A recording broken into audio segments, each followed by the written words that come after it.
Welcome to Disarranged 1775, your number one live talk show. Hey, buddy. Just me and you, pal. Hey, buddy, that's all we need, bud, right? I guess we probably should have advertised the episode. No, I'm not even worried about it, but it is what it is. So, how's your week going? Good. It's going good. It's over, so a lot better than last week. Had a couple, I don't want to say slow days, but quiet days this week, which is great. And got to catch up on some admin stuff, so Not too shabby. How about you? Good. No, yeah, it was a great week, actually. I just got back from Boston last night. Was away for 4 days on a trip. Yep. And dude, it was just it was a good time. It was good to be around like-minded people. It's always there's Bruno. It's always good to be around like-minded people, no matter what you're doing, whether digging ditches to saving lives. If you're around the people that are in your environment, it's just good vibes. So I learned a lot about the new program that we're going to be getting for work, and I also learned a lot about just sales in general. Mm-hmm. And it's just been a great journey dealing with this company, man. It's been awesome. That's really good, man. I'm happy for you, man. It's awesome to be Yeah, a part of a company that you believe in and people that believe in you, and you're happy to go to work every day. It makes a big difference. Oh, 100%. It's definitely a different feeling. The last 10 years that I haven't necessarily felt. So it's just been very awesome. I've been kind of waking up in the morning sometimes, being like, man, shit, is this real? Because I'm doing things that are natural and normal to me as who I am and how I'm wired, and I'm getting complimented for it. And it's like that's a completely different thing. I mean, we had that a lot in the Marine Corps, right? Like it was easy. There was only a couple emotions you had to deal with, and as long as you exploited them and acted on them, you were doing your job. And so to kind of get away from all that aggression and everything and come into like a good team and atmosphere, that's like it's unreal. So See, I think from an observation point, I think you were at the perfect spot in your life when you went to that interview. You had went through some fire and brimstone, and I think you went in there with full confidence, and I think you went in there showing exactly who you were. And so when they hired you, they hired Andrew. Yeah, I And think that's a good point to bring up because I think a lot of other situations or professional situations in my life, I've always tried to sell, right? mhm, Like, oh yeah, I was a yes man. Just right, that's I'm a yes man because I'm a helper, right? So I'm like, I just want people to be happy and like, yeah, I can do that. I can do whatever you need me to do. You're gonna give me a salary. Oh, this is awesome. right. So yeah, I think that's spot on. And I remember going into the interview completely with my emotions on my sleeve and just sat back and was like, listen, I'm currently unemployed. I Right. said I could really, really use this job. And this is what I said in front of the president. And I said, but honestly, I said, I'll leave. I'm very confident leaving here today, unemployed, being in a worse financial situation. If I can't have what I need, it's not what I want, it's what I need in a professional environment. And that this is what I'm looking for you guys. And if you can provide this, I'm your man. That's right. And dude, it's just I could literally talk about it all night. I won't, but it's just it's a feeling I have never experienced out here as a civilian. No, and one Hundred percent. we talked about it, I think, quickly before you went in there about the salary and you know, it's, I think it comes down to knowing your worth, right? So not being arrogant or vain, but understanding this is what I'm going to bring to you. You Yeah. know, this is who I am as a person. I will work my ass off. I will, you know, and believing in yourself, and not to the point where you sound like a jackass, but to the point where I honestly believe if I was sitting across from you and you were saying that, they believed you. Obviously, they saw, they believed in what they're buying, and hopefully they'll Well, get their that's the thing too. We don't. I've always been going on to interviews thinking that I needed to impress them to get me instead of right. I'm interviewing you. That's Like, that's what, yeah, exactly. Yep. This is what I am. Somebody, I bring quality, I bring substance. I'm going to help your company. I believe in it, and this is what you're going to get if you pay me this salary. right. And dude, they've just been so forthcoming with any type of information. I actually, real quick story. I'm in the middle of like working through a contract right now, and I'm learning, right? And I understand contracting, and I understand how to read it. And I noticed like some things in this contract. But anyways, my mission was to just get it to our president's eyes, get him to sign off on it, so I could keep moving through the process and go through the reconstruction. Yeah. And I just did what I was told, and then I got an email back from the president that had the owner copied on it too, and my boss and our manager, and was like, you know, I don't necessarily agree with these terms. Like, I just educationally, like, this isn't normal in our industry. Nobody's financing, you know, their reconstruction because of a damage and waiting to pay us 90 days later. He's like, that doesn't. He's like, I promise you, nobody in this industry is doing that. So then I just responded, and I was like, you know what? I was like, hey Vaughn, like this is exactly what I want and need in terms of understanding, so I can vet the contract before it even gets to your table. And so things can just be real fluid as it moves through the process of accepting new clients and like being that emergency response. Yeah. So then all of a sudden, it wasn't 10 minutes later, the owner of the franchise emailed me and was like, Andrew, this is all part of a learning curve. And he goes, I want to get some time with you. I want to teach you more high level contracting so you understand exactly what Paul Davis and like my franchise, what we need. Yeah. He's like, because I can see you show an interest, and he knows my background too. So it was just, I was like, oh damn, like he's like almost just as part of the team as the owner at a higher level, but he's watching these things come back and forth when, you know, I only have 2 people in my chain of command other than him. It's my direct boss and then his boss. Yeah. And that's the president of the company. So it's just That's cool like, to get good feedback and the willingness to provide information is just, it's cool. no, it's awesome. Yeah, and there's a double-edged sword to that. Like I'm in the same boat. I have my boss and then the CFO.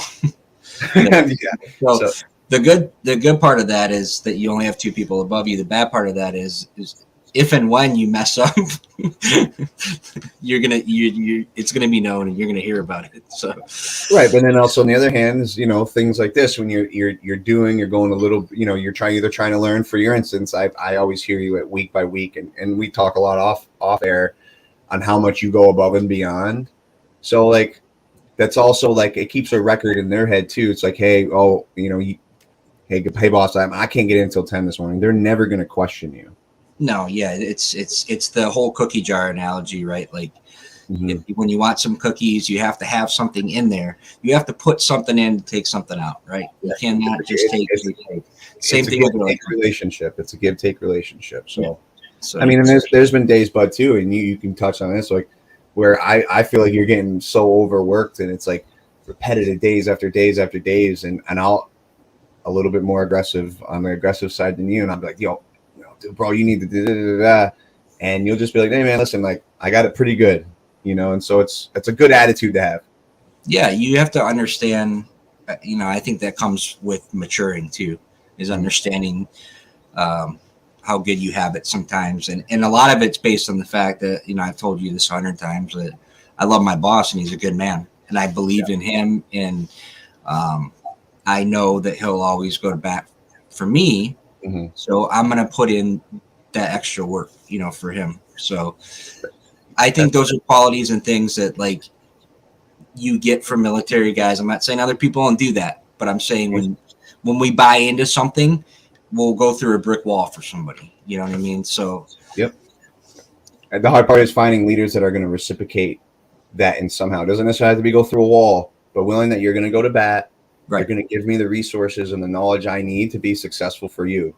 Because every time I'm successful at being at like the business development side, that only goes up and it goes down. Yeah. Because without the development and the sales side of things, nobody underneath us has a job, and the people above you, they're running the business. You need money, you need income. So it's a unique position. It's really, really cool. I look at it as people need me. I've really just taken the whole sales part out of it. I've just been working on strictly relationship building, not trying to go in. It's cool because I don't have a product to sell. Right, I'm emergency service and disaster recovery, so I don't have I have a service, right? And we can prove that service, but it's not like, hey man, I got a better cell phone cover than these people, and let me tell you why this is better. At the end of the day, it's bullshit. I'm sorry. I'll tell you, in any line of work like that, and especially mine, the most important thing that you have is your relationships with your customers and suppliers. And that's just like we said, the cookie jar thing. Putting a little bit in, taking a little bit out, not always being a hard ass and, why did I get an extra 200 components this week, blah, blah, blah. It's scratching a little here and there because there's definitely going to be times when you need them to, I've called suppliers before and like, dude, I screwed up on my release. I left out 15,000 components I'm supposed to have this week for a build. I don't have it. Can you please help me? Yeah, I got you. Don't worry about it. Because at one point you've gone above and beyond for them and did something for them. And they're like, you know what? Matt's a good guy. I need to get these out to him. Right. So it's just cultivating relationships, man. It's life. And I'm happy you are where you are right now, man. I think it's great. And I think you're in a better place right now than I've ever seen you. So cool. I appreciate that, man. And I am, and it feels good. And if anyone's out there listening and a lot of it's just being aware that I think you said that earlier, being aware that, this is different and not taking it for granted and just kind of leaning into it and looking around and be like, okay, these are all good. I have a lot of good things around me. Certain things are shit. But for me, this took, other than like the financial stress I've been under the last few years, now which is all taken care of, or very much almost I'm almost getting completely out of the mud. But that's taken such a huge amount of stress off my plate. Just aligning myself with like-minded people and not trying to force something that I'm not trying to, like I wasn't that person in all the other sales jobs. I don't know. I just couldn't do it. There is a huge difference in life when you're doing stuff that's meant to be or stuff that is natural, and when you are forcing something, when you're forcing the square peg in the round hole, you just feel it when it's something that's so natural and something that's meant to be. Like I told you when you lost that job, shut that door, walk through the next one, because this is a new opportunity. And sometimes life or fate or God or whatever you want to believe in has to do things like that for us, because we don't do it for ourselves, right? And it's well said. And understanding that it's not necessarily failures. All, if you look at it differently in different lenses, they're lessons. Right. And for years, I never looked at it. I mean, I was in a shitty attitude and just had like shitty attitude, sir. That's a good story. That's good.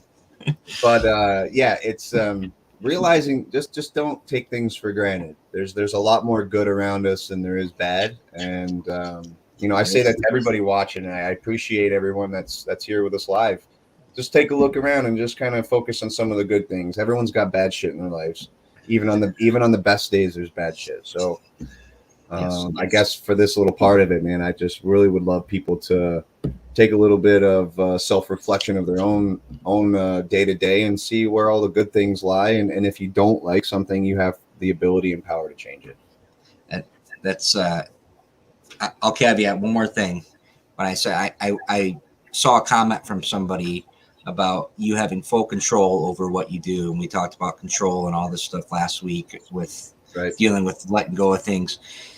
I try to stop myself from complaining about things, because if I wanted something to be different, if I really wanted something to be different, or if I wanted something, or if I would do it. I would change things and do it.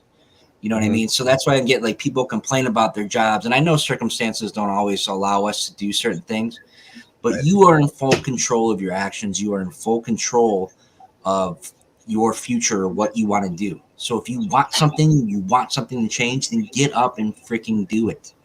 And it's not instant, right, man? It's not. No, it's not. Circumstances don't always allow it. Yes, but you can start that. Yes, absolutely. That's a good point, man. And dude, I was like that. Yeah. There's times that you were like that when you got out, right? 100%. You've bounced around to a couple of different things in the few years you've been out, and that was my world. That was my world. I always felt stuck. I felt like I didn't have necessarily the control to take charge of my own fate until I literally dropped everything, sold everything, and just like left, and was like got my head around and be like, yo, like I've been trying to conform to your point, like you like saying, is putting a square peg through a round hole. I was trying to do that for the last 10 years of my life outside of the Marine Corps, and it's just hasn't worked for me. And no one's going to go to bat for you, right? Like no one's going to fix your life for you, Andrew, because you don't like your job or you don't like your relationship. You know what I mean? Like, right. You have to do that. If you want things to change in your life, you have to take control and you have to get out and do stuff. And like you said, it might not be circumstances might be keeping you from doing that at that time, but you have to get the ball rolling. No one's going to do that for you. You are the only one who can take control of that situation in your life to do it. I know I'm passionate about it, but I hear people complain all the time. It's like, man, you could do anything you want. You see people who beat the odds or like freaking astronauts and all this stuff. That's because they found something they wanted to do and they freaking went and did it. Period. It's that simple, man. What also helps though, and I will just play devil's advocate a little bit on that. It can be that simple. It's that simple also when you have the good people around you, no matter if you fall on your face, put out shitty content, whatever, to be able to grab you, push you, and be like, hey man, good job. Keep going, right? And give you that advice. I'm like, you know what? If I fall on my face again and go do this, I have a support system. And I hope as we grow into this journey of our show, Matt, and as we continue on our path, I would love to be those people for everybody. I don't care what you're trying to do. If you need somebody that's going to be able to support you and just fucking be your hype man, if you will, Disarranged is that network and is that show. Listen, pal, there's nobody more than me and you that will admit that we fail. I mean, I fall on my face 1,000,000 times a day. It's about getting back up. And most of those times when I feel I'm either talking to you or you're talking to me, and it's like, okay, dude, just like with the job thing, I said, okay, it's been what, 3, 4, 5 days? Get the frick out of bed. Yeah. Put on your shoes, tighten up your straps, and let's go. All right, it's over now. You did say that to me. It's You time did to it move. a few days. You talked to me probably like the normal person listening probably gets yelled at by their parent. Like, but it came from a loving, a loving environment. And you're like, dude, listen, man, like, I know you're better than this. Like, get your ass up, get a cup of coffee, get your shoes on, get out the door. And I remember thinking, being like, damn, dude, like this, I knew what you were doing for me. Right. And I was like, yo, that's what's up. That's my boy. And I couldn't argue with you because I knew you were right. It's like, what am I supposed to be like? Oh, Matt, like, you don't understand. No, right. You do understand. Like, out of anybody of my friends and family, like, you understand, especially you understand me. Yeah. So yeah, when you did that, I couldn't argue it, man. Yeah. I mean, sometimes we need that. And I get it. You take a few days, shit happens in life. You gotta evaluate where you're at, reposition yourself. Where do I want to go next? But you got to get up, man. You got to put on your freaking shoes. You got to start moving, taking those 30-inch steps. And yeah, so I think that's man. We went on a 21-minute. That was a good rant. Well, I love it, man. It's great, and it's real stuff that's happening right now. And with that, I guess we'll just transition into some updates. This all kind of ties into our overall mission and our overall goal, why we do this every week. So I want to kind of just let everybody know we've got some wonderful high-profile guests coming on. We'll get in a little more granular tonight in this as we talk about it, but we're also we've been invited on other podcasts, some notable ones that have interviewed people from complete war heroes, Navy SEALs, a part of some big operations, some medal recipients, and honestly, man, I have to give this one to you, bud. You took the reins and started doing some reach out. So what you want to tell us a little bit about that process and what made you want to reach out to Tina? Well, so in looking at the landscape of what is podcasts or military podcasts, and we talked about this before, one thing I found out, and I will say this, the veteran community as a whole, the thing that I found out in getting out and trying to do this is a very, very toxic community, and very just backstabbing, man. When I got on TikTok and some of these other social media places, I never thought, it never crossed my mind that there would be veterans out there that would be trying to freaking knock you down, and then that's all you see now. So my thought was, and I talked to you about this, is we're not going to go with a million podcasts.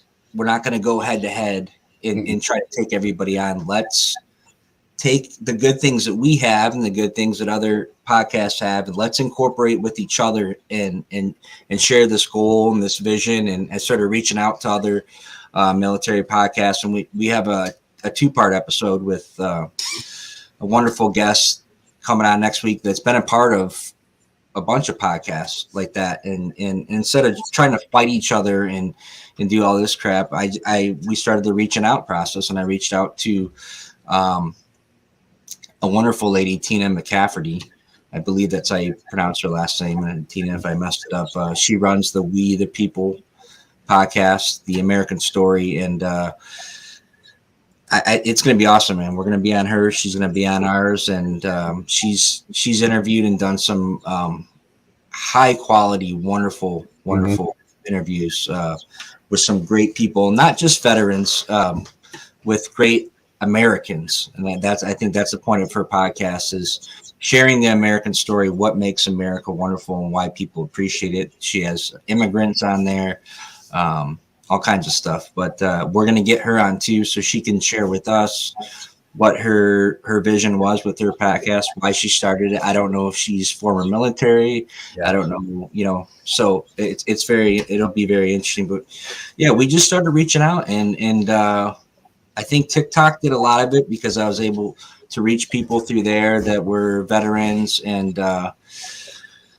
outside of our circle, and that kind of had the same vision. And we, like I said, we have a gentleman coming on next week that's still active duty that has the same vision, I think, as we do. And we're trying to kind of all stay in the same ballpark and help each other out, and that's where we're at. But it's a process. Oh, dude, yes, it is, because it's kind of like, I feel like we're in the business when it rains, it pours. Yeah, I think that we've kind of, there's been like a little stagnant period, and we both have identified it, and we've been trying to work through and figure out. And then all of a sudden, in the last couple of weeks, again, going back to being consistent with our messaging, people are just kind of coming out of the woodworks. Our guest next week,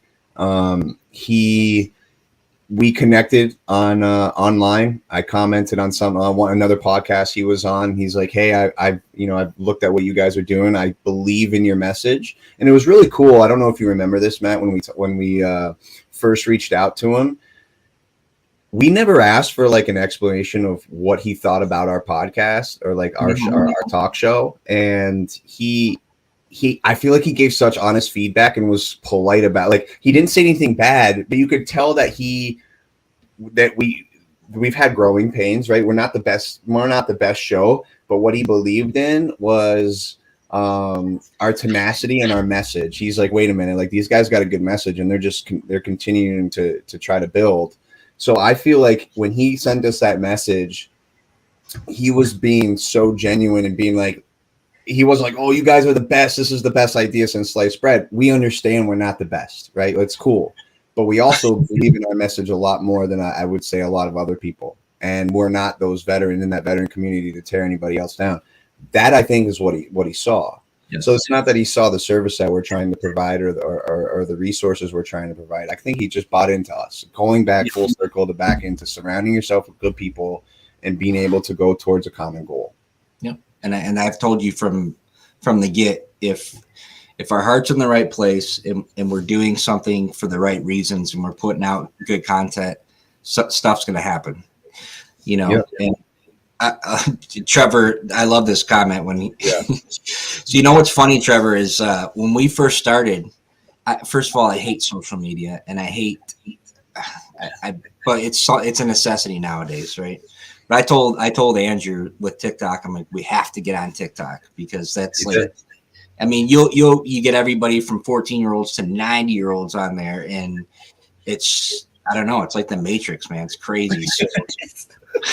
You're right, I'll admit, man, to your point, man, I because I didn't understand it, and I just was like, I don't think it's in this, and you're like, dude, we need to be on TikTok. You were right, man. And so things have changed in the last probably three months, I would say, we've been consistently trying to be on that platform and push it.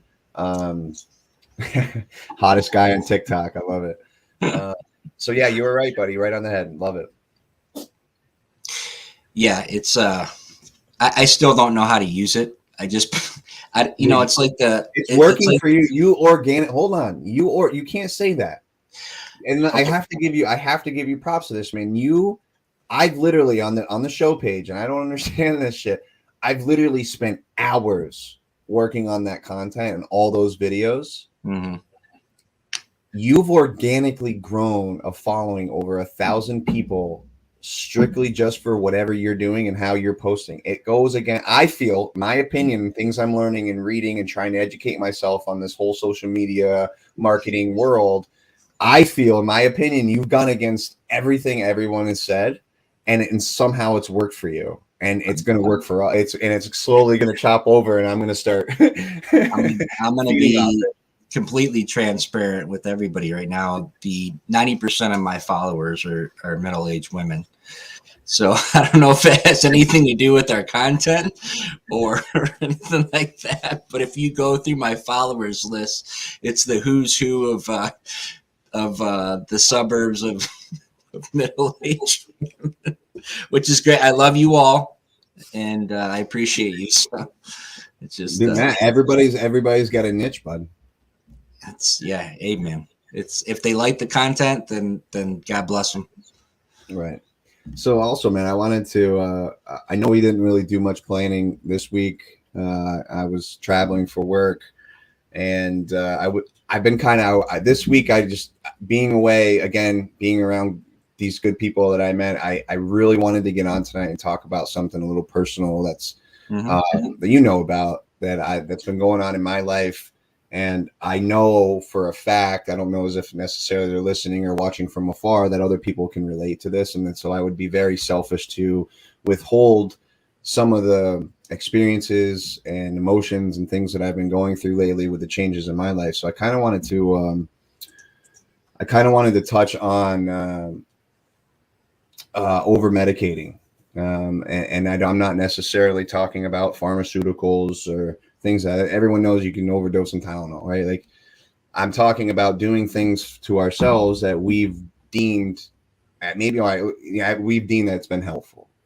Sure. I've for the last 5 to 6 years, I've heavily relied on medical marijuana to kind of get me through a lot of the valleys of post-military transition or post-military activity. Right. And I mean, you knew how much I was smoking, right? Yes. Well, I probably don't, but I have an idea. Yeah. So because usually you show a certain amount to certain people, and then there's more. There's more on the back end, right? Like I know how that works. So yeah. So you only show a little bit, right? So I mean, and it's been a long journey for me to even get here and talk about it because I just felt like I was. I judged myself a lot. I kind of knew in the back of my mind what was going on. But we make excuses for ourselves, especially when I think subconsciously we know we might be overdoing things that we think are good for us, but it's the mission accomplishment. I can speak for myself with that. Right. It was always about I need to get to a point where I can deal with what the hell's going on out here. And however I have to do that and to make sure that I'm not a statistic. And that's what was going on in my head. And it's always been going on. I didn't care about it. I wasn't taking drugs, in my opinion, right? I wasn't, numbing myself with pills. I wasn't, having out-of-body experiences with psychomedications to try to control things. Like I took a stance for my own well-being and decided to go down the medical cannabis route. And I completely worked it into my everyday life. Yeah. And 5 years seems like a long time, but it happens like that. Oh, especially when you're kind of numb and foggy. So tonight I kind of wanted to just give everybody an update. I know a couple weeks ago we were talking about ulcers and I was having some medical issues. First off, let me just say I'm okay. I don't have anything super crazy, but there are things that have affected me because of my use. Right. And I think it's important to talk about it because there's other people out there in the same boat. And I'm not going to get into like the condition and everything because I'm not apt to speak on it right now because I want to learn more and I want to be able to present it to everybody in like an educational form. But long story short, man, I kind of I uncovered a little glitch in the old brain housing group that when overdoing marijuana can trigger some nasty things physically with myself. Yeah. And I'm happy to report today, man. I've I think we're like 2 or 3 weeks in, 3 weeks I think, and I've completely cut my intake to at least 5 times the amount that I was smoking. And that's easy to say, brother. I was probably doing well over an eighth a day, which is over 3.5 grams of cannabis. And I was multiple times a day, dude. I'd sit here 2 hours later. I was in, thinking I had to get to, make myself feel better. And I ingrained that so deep into my everyday life, brother. I didn't know what I was doing to myself. Yeah. So, well, first, let me say how incredibly proud I am of you and your journey through this. And I don't think that, to caveat on that, I don't think that what you're dealing with is any different than what somebody else deals with as far as the alcohol or just eating food or taking prescription medications, anything in excess. And we've talked about this, and anything in excess, drinking too much pop or soda, whatever it is, it's going to cause a negative effect in your body throughout time. Right. Well, we're dealing with chemicals, right? It's making you feel better, but to your, like, you can drown water by drinking too much water, and there's something that switches. Right.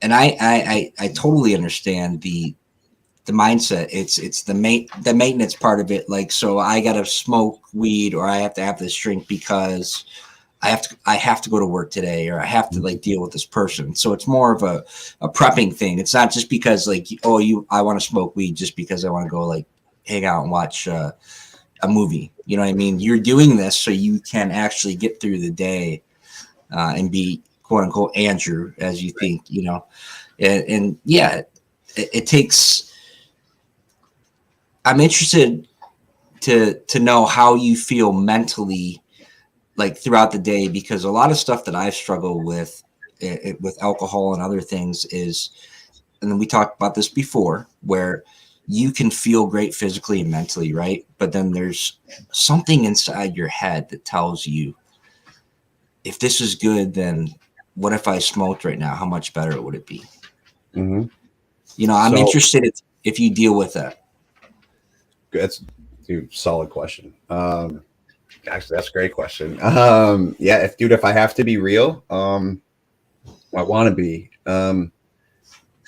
I've noticed such a complete change in a lot of different things.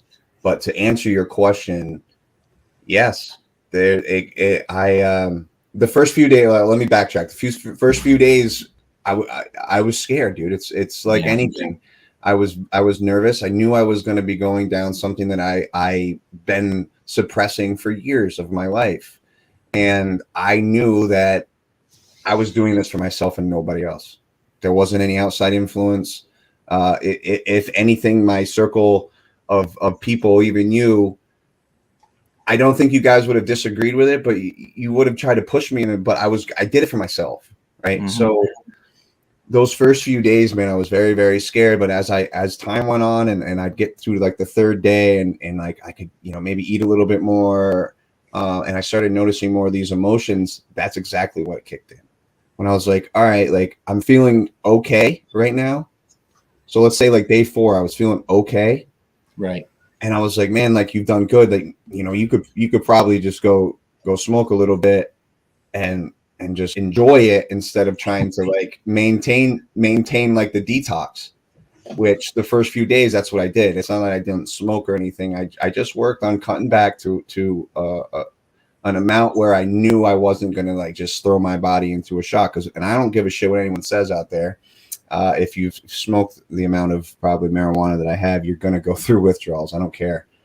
People say you can withdraw from that. I think it's bullshit. I think anything that's done in excess, your body's is gonna withdraw from it. So I went through the sweat, the sticking, and it just didn't feel right. I was off. I couldn't eat.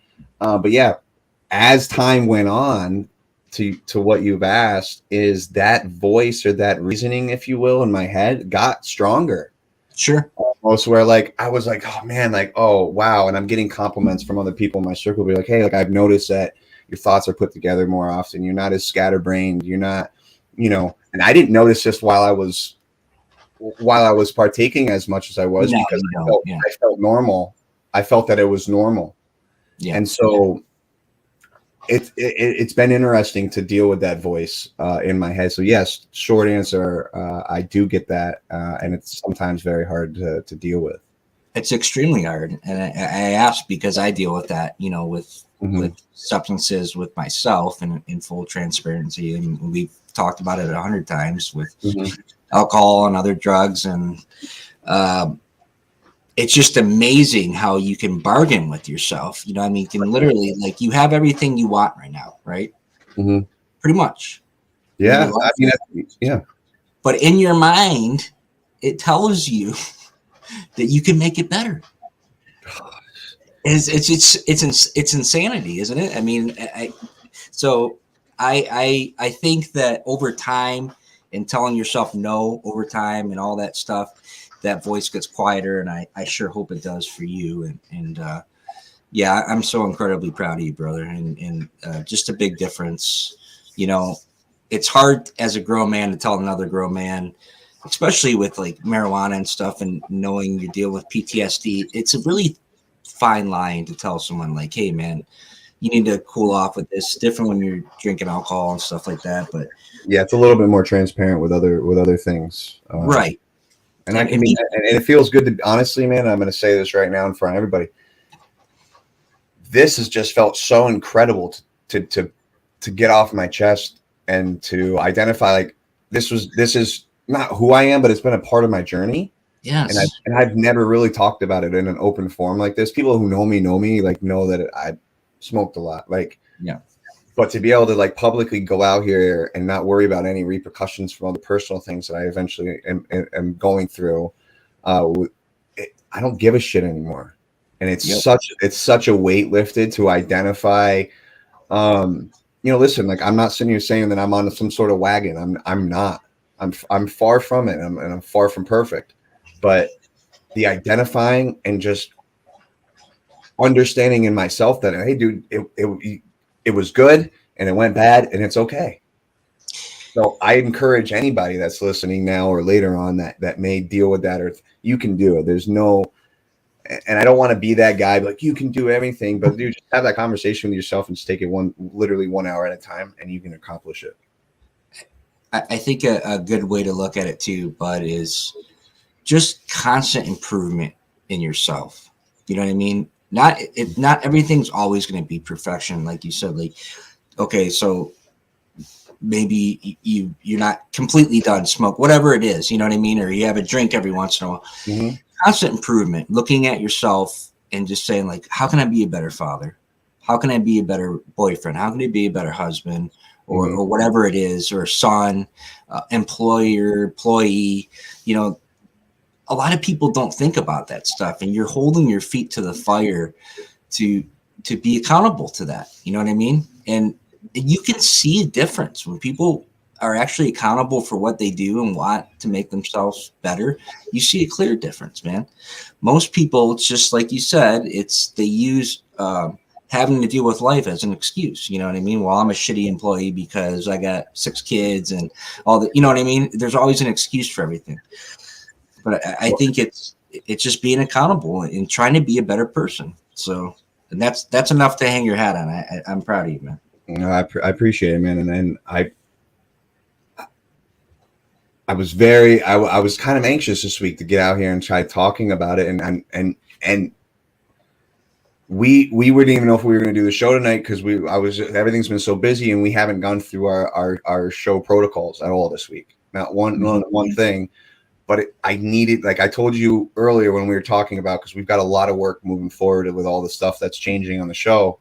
And you're like, hey, bud, maybe we should take the night. Like, we really need to focus on this. And I super appreciated that, because I think at the end of the day, like, yeah, we need to but I wanted to get on here and I needed to vent. I needed to be like, and I kind of needed to do one of these attaboys to myself, because I think that's okay, You should. And I'm glad you did, man. And normally I can tell with you when you're serious, when you need to talk or do something, and like I've said a million times, I'll ride with you no matter what. If you want to get on here and just start swearing at everybody and telling them, I'm riding with you, pal.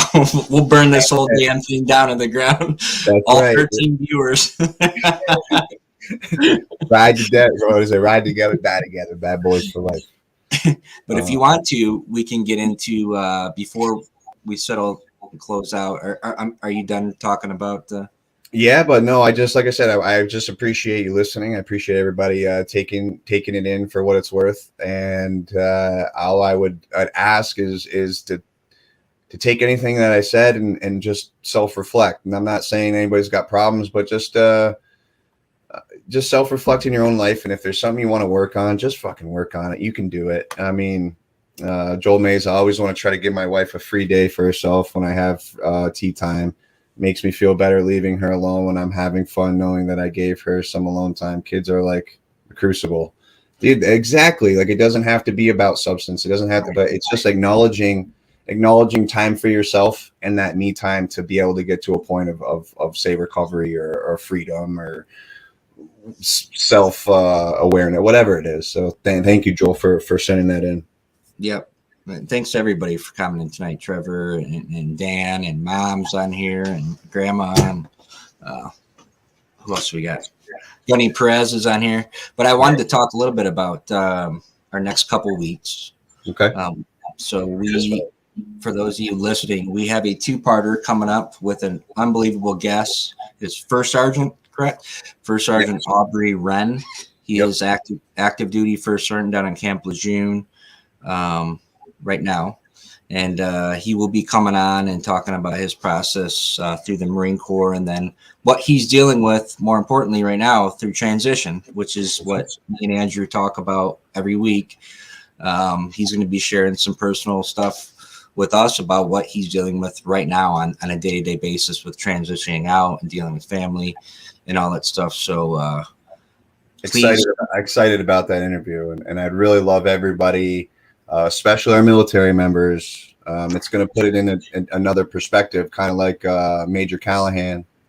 And the fact is that, he's in the process right now of checking out, getting his signatures and figuring out what life's going to be post-military. So I think that's going to be a great 2-parter. We've got also, Matt, I would like to add, this is probably going to turn into a great partnership and a sponsorship for the show. He's got some professional stuff moving, and we'll share that when the time comes. But please, everybody, if you could look out for our updates on all our social media platforms when we're going to be advertising this week and all next week for First Sergeant Aubrey Wren's. There he is. So there he is right here. That's awesome. There he is. Look at that. War Dog. So we're just super thrilled and excited to have him a part of our show and our network and our family here at Disarranged. So again, reminder, everybody, please look out for our social media this weekend with updates on Aubrey Wren's episodes. Yeah. So we'll start pushing that, but yeah, make sure you mark on your calendars next Friday and the Friday after 8:00 Eastern Standard Time. But of course, if you can't make it, make sure you do not miss the episode on YouTube. Go and watch it. I guarantee you're going to get definitely something out of it, if not fantastic Marine Corps stories and life stories. So I'm looking forward to it. Definitely. Absolutely. I really can't wait. It's cool, man. This connection came from the idea of what social media is connecting with people, and to tie it back into the beginning of the episode, like-minded people. I just sent him we just started chatting online and we met on a page or somehow we connected, and I was like, hey dude, like, what's up? And he's like, I would love to come on and support your message. And kind of talk about my process. And there was just, for me, I was like, shit, dude, like, that's really, really cool. Like he sees the overall message of what we're trying to do. And that's what he believes in. And I think, he sees that we're out here doing our thing, and I see him too. Right. So it's just a give take relationship. And I'm just very, very honored to have him. Yep. Me too. And that was the same thing with Tina and with We the People. Just stumbled across her stuff on Facebook, and I'm like, this is interesting. The love for a country that someone would have to want to, get someone's personal stories and perspectives of why they do what they do and how they feel about their country. It's so those are the good things about social media. It's connecting. And I honestly have to say, and this is to kudos to all her guests, dude. I feel like we're probably like the least cool people that she's gonna have on her show in terms of like I'm like, yeah, Tina, like I would love to come on and we're gonna do a great job to really focus in on our story and in our message. But I was just kind of like taken back a little bit. I was like, when you told me, you're like check the email, and I'm like, speak for yourself. I have over 1,000 followers on TikTok. Oh, that's right, Mr. Hollywood over here. I'm sorry. Did you go to boot camp in the West Coast or the East Coast? Come on, bud. I'm a Marine. I went on the East Coast. Okay, well, the way you're talking over there, Mr. Hollywood, you're. And I went in the summertime, May to August, and I don't remember seeing one sand flea at Parris Island. Honestly, I swear to God, I don't. People talk. I graduated June 6th, so minus 13 weeks after that. That's when they are. Okay. But I'd appreciate if you didn't say that on air ever again. Well, yeah. So yeah, be with us next week and the week after and the week after that. We pretty much have all of August into September lined up with some awesome interviews and guests and men and women from the veteran community. They're going to come on and share their story. And please go out and support. If they're on our show, we support what they're doing. So please, absolutely. We support their message and support them. Yes. And I also want real quick. We're also going to be. We're planning right now and not to get too deep, but we're also going to be planning an episode strictly based around suicide prevention. We've had an active one of our brothers reach out to us that's still active duty and said that he would love to be a part of an episode that involved that, and I think it's a good opportunity for us at the show to kind of get an insight of what the active world's doing. And you could tell on his voice he was concerned about it, and giving his rank and position, it must be something in the forefront of the Marine Corps' mind. So it needs to be on ours. So look out for that episode. We're going to have some more information in the coming weeks on what that's going to entail, but I'm very, very excited to do that and, start pushing the hotline and all that stuff. So I'm looking forward to it. Awesome. And so I guess what I wanted to, there's a special announcement today's a special day for somebody special to my world and the Disarranged world.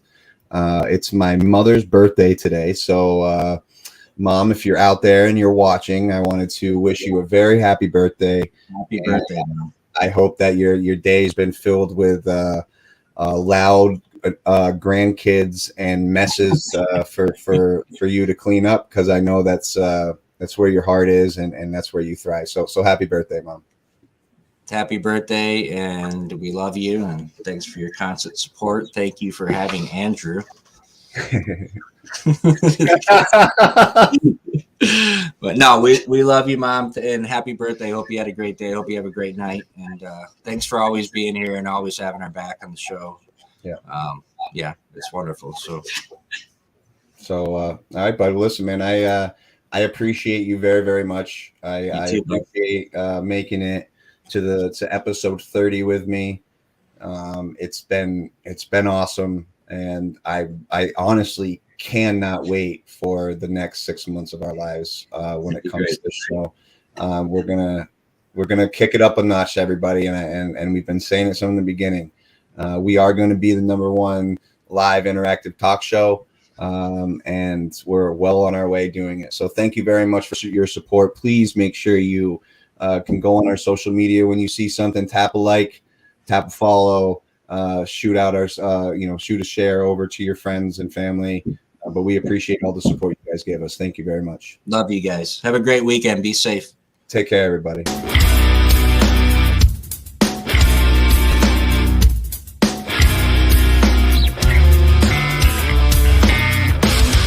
Welcome to Disarranged 1775, your #1 live talk show.